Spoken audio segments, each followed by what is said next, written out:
Hi! In front of me is ASUS ZenFone 10 and today I would like to show you how you can add a photo to text message on this device.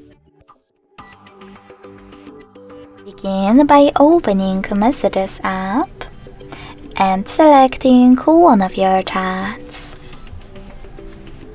Now tap on this little icon with a camera and the photo at the bottom left corner.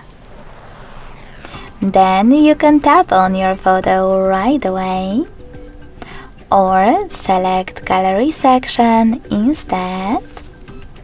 Click on it over here and hit Add at the top right corner, or select Gallery, then click on Folders.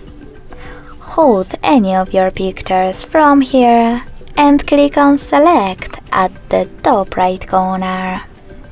So when I do that, as you can see, all of my pictures were successfully added to text message. Thanks so much for watching. If you enjoyed this video, don't forget to leave a like, comment and subscribe.